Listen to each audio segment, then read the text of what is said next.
আমি সাইন কাগজপত্র তৈরি করবো, টাকা আসলে কর্মের ফিলোসফিটা জানেন তো ভাই? আগে কর্ম, তারপরে অর্থ, তারপরে ধর্ম। ভাই আমরা কিন্তু তো কোনো ভাই ফিলোসফিটা সাইড করেন, কর্মটা সাইড করেন, আপনারা টাকাটা দেন ভাই। টাকা না দিয়ে আপনি আজকে থেকে 1 সেকেন্ডের জন্য যেতে পারবেন না।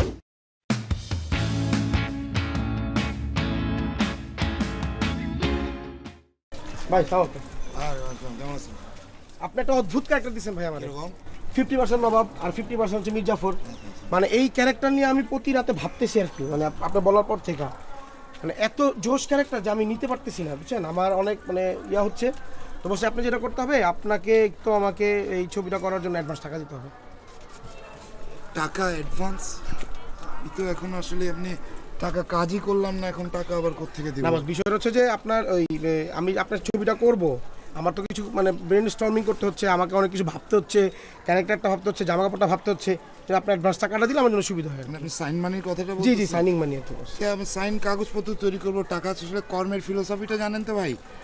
আগে কর্ম, তারপরে অর্থ, তারপরে ধর্ম। ভাই আমরা কিন্তু তো কোনো ভাই ফিলোসফিটা সাইড করেন, কর্মটা সাইড করেন, আপনারা টাকাটা দেন ভাই। টাকা না দিয়ে আপনি আজকে থেকে 1 সেকেন্ডের জন্য যেতে পারবেন না। আশা করতেছেন ভাই? আমাকে তো আপনি দেখেন, আমি জানি যে পরিস্থিতিটা এরকম, বাংলাদেশে কাজ করিয়ে পয়সা দেয় না ভাই। শোনেন ভাই শোনেন, আপনার মতো ডিরেক্টররা শিডিউলের জন্য আমাদেরকে প্রথম তেল দেয়, রোদ বৃষ্টিতে শুটিং করার পরে আর আমাদের চেনে না। টাকা দিতে আজকে টাকা ছাড়া আপনি 1 সেকেন্ডের জন্য যেতে পারবেন না। অবশ্যই ভাই, আমি অবস্থার পরিবর্তন করতে চাই না। কোনো পরিবর্তন আমার দরকার না, আপনি টাকা ছাড়া যাইতে পারবেন না। না বোঝার দরকার নেই ভাই, টাকা দেন। আপনি দেখেন যে আমি আমার প্রোডিউসারকে তো বলতে হবে আমার যে এই জিনিসটা আমি করছি, এই কাজটা এই ছেলের সাথে হয়েছে, এই সাইনটা হয়েছে, এবং টাকা চাওয়ারও তো একটা প্রসিডিওর আছে কিনা বলুন? হ্যাঁ অবশ্যই আছে। এবং দেখুন